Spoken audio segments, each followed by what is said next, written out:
लगातार तीसरी बार मोदी जी के नेतृत्व में भारत की जनता ने स्पष्ट जनादेश दिया और पंडित जवाहरलाल नेहरू जी का वो रिकॉर्ड जिसके ऊपर वो बहुत इतराते थे उसकी बराबरी हो गई। सर्वसम्मति से प्रधानमंत्री के कैंडिडेट बनने वाले मोदी जी और शून्य वोट पाकर प्रधानमंत्री के कैंडिडेट बनने वाले नेहरू जी, वाकई कैसे तुलना हो सकती है।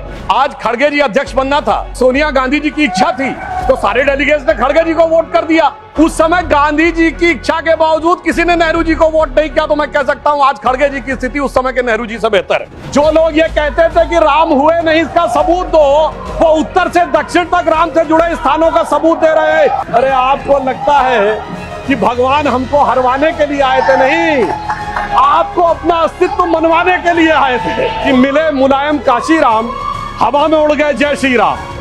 मगर हम तब भी नहीं डिगे थे, और जो हवा में उड़ाने की बात कर रहे थे 3 साल में हमने केंद्र में सरकार बना के दिखा दी थी और उत्तर प्रदेश में भी सरकार बनी थी। 2 नेता जेल में चले गए तो इनको लगता है संविधान खतरे में आ गया। वास्तविकता यह है कि संविधान के साथ खिलवाड़ सदैव इन्होंने किया है।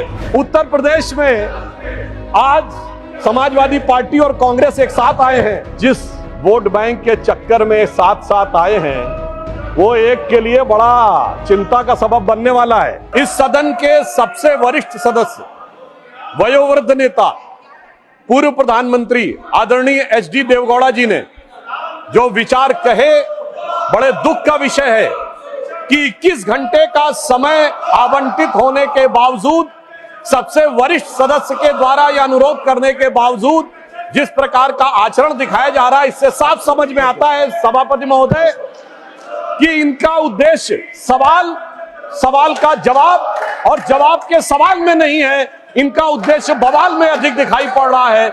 इसलिए ये अपोजिशन की इस नियत को भी स्पष्ट करता है। अब मैं विषय पे आता हूं। जो मैं बता रहा था कि बिंदु क्रमांक 5 पर राष्ट्रपति महोदया ने कहा कि यह देश के इतिहास में 60 साल के बाद यह पहली बार एक घटना हुई है जब लगातार 3 बार किसी प्रधानमंत्री को स्पष्ट बहुमत प्राप्त किया हो। और जिस समय महामहिम राष्ट्रपति महोदया ने यह शब्द बोला था, हम सबको ध्यान है, सबसे अनेक विपक्षी सदस्यों ने अपनी अपनी सीट पर आवाजें करते हुए इसका प्रतिवाद किया था। संभवतः उनके मन में इस बात के लिए स्वीकार्यता नहीं हो पा रही थी कि यह कैसे हो गया कि लगातार तीसरी बार मोदी जी के नेतृत्व में भारत की जनता ने स्पष्ट जनादेश दिया और पंडित जवाहरलाल नेहरू जी का वो रिकॉर्ड जिसके ऊपर वो बहुत इतराते थे उसकी बराबरी हो गई। मगर हमारे बहुत से विपक्षी सदस्य कहते हैं कि साहब नेहरू जी की बराबरी तो मोदी जी से नहीं हो सकती। तो सभापति महोदय, मैं आपके माध्यम से कहना चाहता हूं कि तीसरी बार मोदी जी चुन के आए हैं और ये मैं भी मानता हूं कि नेहरू जी और मोदी जी में बराबरी नहीं हो सकती। इसलिए तीसरी बार आने पे मैं सिर्फ 3 बिंदु दूंगा जिस पर हम मानते हैं कि नेहरू जी और मोदी जी की बराबरी नहीं हो सकती। नंबर 1, जब मोदी जी इस देश के प्रधानमंत्री के कैंडिडेट चुने जाने थे, सभापति महोदय, मुझे आज तक याद है 13 सितंबर 2013 शाम 6 बजे भाजपा की पार्लियामेंट्री बोर्ड की बैठक होनी थी और मोदी जी स्वयं उसके मेंबर थे, मगर उन्होंने कहा मैं उस बैठक में नहीं आऊंगा जिसमें मेरे बारे में विचार हो रहा हो। यह होता है नैतिकता के आधार के ऊपर निर्णय। उधर पंडित जवाहरलाल नेहरू जब कैबिनेट मिशन प्लान के तहत 26 अप्रैल 1946 को कांग्रेस का नया अध्यक्ष चुना जाना था और उसके लिए कांग्रेस वर्किंग कमेटी की बैठक होनी थी और 20 अप्रैल को मौलाना आजाद को गांधी जी ने लेटर लिखा कि आप अपना नामांकन वापस ले लीजिए और मैं चाहता हूं कि नेहरू जी प्रधानमंत्री बने। परंतु इसके बावजूद उस बैठक के अंदर क्या हुआ इसका रिकॉर्ड आचार्य कृपलानी ने अपनी किताब Gandhi his life and thought, Maulana Azad ने अपनी किताब India wins freedom, Rajmohan Gandhi ने अपनी किताब सरदार पटेल और उस समय के सबसे प्रख्यात पत्रकार दुर्गादास ने अपनी किताब India from Curzon to Nehru and thereafter में लिखा है कि 1 वोट मिला पट्टाभी रमैया को और शायद 1 या 2 वोट मिले आचार्य कृपलानी को, शेष सारे वोट मिले सरदार पटेल को और 0 वोट मिले जवाहरलाल नेहरू जी को। वाकई कैसे तुलना हो सकती है? सर्वसम्मति से प्रधानमंत्री के कैंडिडेट बनने वाले मोदी जी और 0 वोट पाकर प्रधानमंत्री के कैंडिडेट बनने वाले सरदार हमारे नेहरू जी। एक वो नेता जिसको पूरे देश ने नेता माना, एक वो नेता जिसको उसकी पार्टी में किसी ने नेता नहीं माना। इसलिए वाकई तुलना नहीं हो सकती। बल्कि मैं तो कहना चाहूंगा, आज खड़गे जी अध्यक्ष बनना था तो सोनिया गांधी जी की इच्छा थी तो सारे डेलीगेट्स ने खड़गे जी को वोट कर दिया और शशि थरूर जी ने नामांकन वापस कर लिया।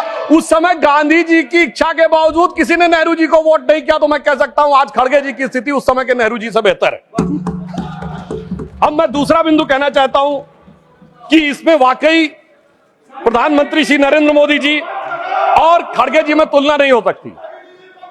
देखिए, नेहरू जी ने के विषय में प्रख्यात शायर मजरूह सुल्तानपुरी ने एक आर्टिकल लिख दिया था कि उनकी कार्यशैली में हिटलर की झलक दिखती है, और उसके बाद सभापति महोदय 2 साल जेल में रहे। और यहां मोदी जी के समय में हिटलर की मौत, मोदी जी की मृत्यु की कामना और कब्र खुदेगी जैसी बात कहने वाले लोग तो छोड़िए, जिन्होंने बोटी बोटी की बात कही थी वो सम्मानित सदस्य होकर अगले सदन में आ गए, और इसके बावजूद किसी पे कोई कार्रवाई नहीं हो रही है। तो मैं मानता हूं कोई तुलना नहीं है मोदी जी और नेहरू जी की। दोनों की अप्रोच में जमीन आसमान का अंतर है। इतने देशों ने अपना सर्वोच्च नागरिक सम्मान प्रधानमंत्री श्री नरेंद्र मोदी जी को दिया, जो भारत के इतिहास में किसी मंत्री को नहीं मिला। और प्रधानमंत्री जी ने किसको सर्वोच्च सम्मान दिया? हमने भारत के, हमारी सरकार ने और सरकार की बनाई समिति ने सिर्फ हमारे नेताओं स्वर्गीय अटल बिहारी वाजपेयी जी और आदरणीय लाल कृष्ण आडवाणी जी को ही भारत का सर्वोच्च नागरिक सम्मान नहीं दिया, हमने कांग्रेस के भी नेताओं को सम्मान दिया। कांग्रेस के 3 बड़े नेताओं को भारत रत्न मिला। मदन मोहन मालवीय जी को हमारी सरकार में भारत रत्न मिला, प्रणब मुखर्जी जी को हमारी सरकार में भारत रत्न मिला, पीवी नरसिम्हा राव जी को हमारी सरकार में भारत रत्न मिला, हमारी पार्टी के नहीं थे परंतु कर्पूरी ठाकुर जी को भारत रत्न मिला, और कांग्रेस के नेता एससी जमीर और तरुण गोगोई जी को पद्म अवार्ड मिला। दूसरी तरफ नेहरू जी ने क्या किया? न किसी से अवार्ड मिला। अरे भाई, दूसरी पार्टी छोड़िए, अपनी पार्टी के सरदार पटेल और बाबा साहब अंबेडकर को भी नहीं दिया। उन्होंने अपनी सरकार से खुद को भारत रत्न ले लिया।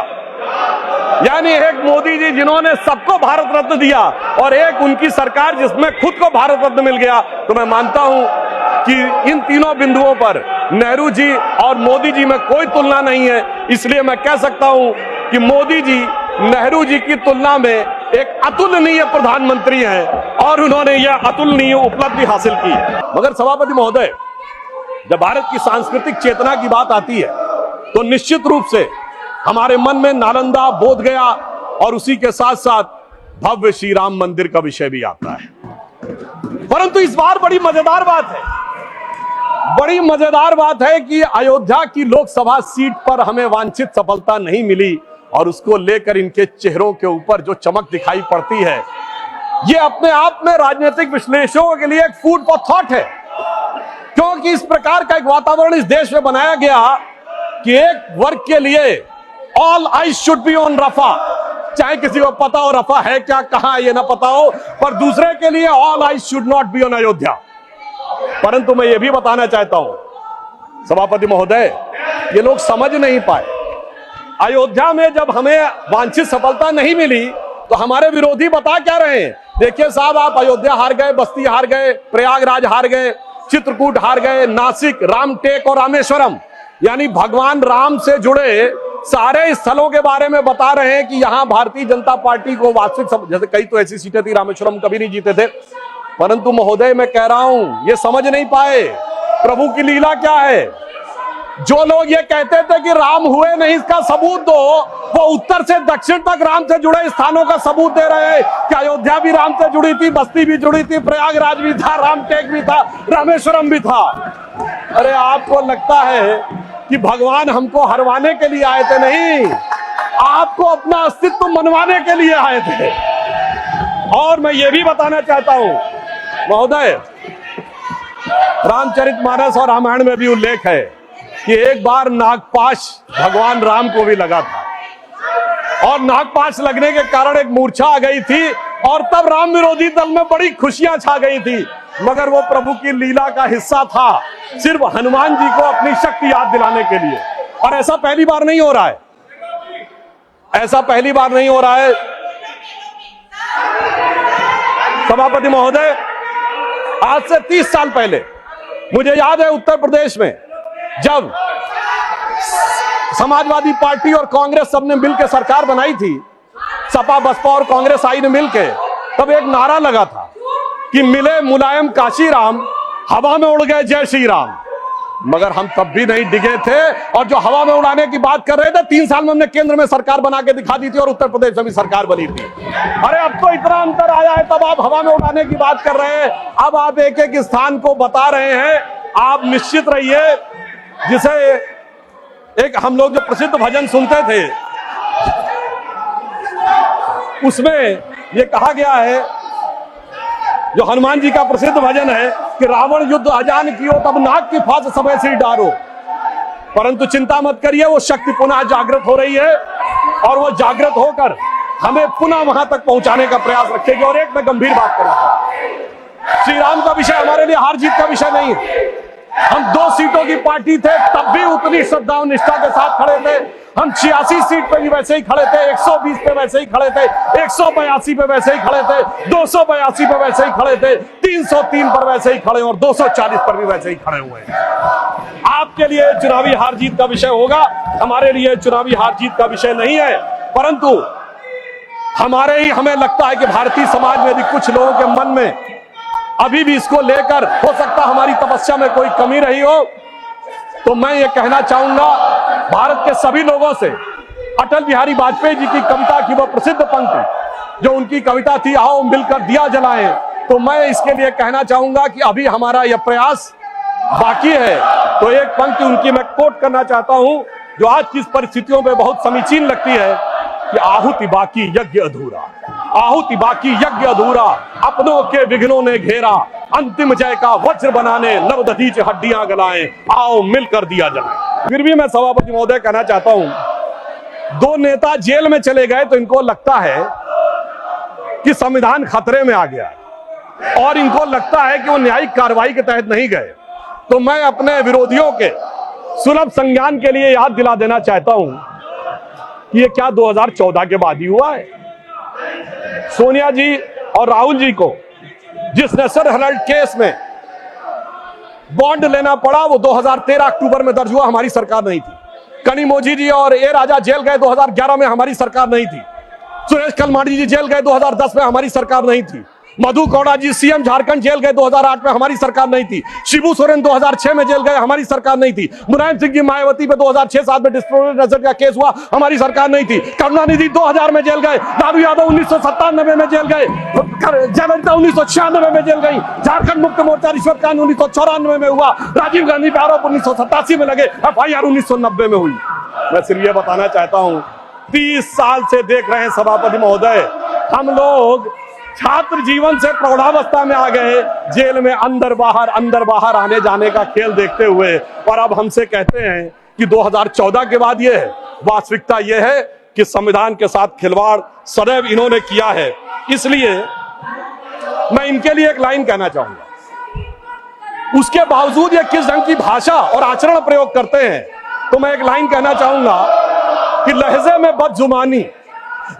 बदजुबानी और चेहरे पे नकाब लिए फिरते हैं, जिनके खुद के बही खाते बेहिसाब बिगड़े हैं, वही हमसे सारा हिसाब लिए फिरते हैं। एक बात और कहना चाहता हूं, हमारे विरोधी लोग किस विचार की बात करते हैं, इनके मन में सुनिए, इनके एक बहुत बड़े आइडियोलॉजिकल थिंकर थे, जो चुनाव के दौरान क्या बोले कि उत्तर भारतीय यूरोपियों से हैं, तो पश्चिम वाले अरब वालों से जुड़े हैं, तो पूरब वाले चीन वाले से हैं, दक्षिण वाले अफ्रीका वालों से। वैसे सुनिए, वो इस्तीफा दिए थे फिर रीइंस्टेट हो गए, यानी केवल चुनाव के लिए था, वो चेहरे का नकाब उतर गया है।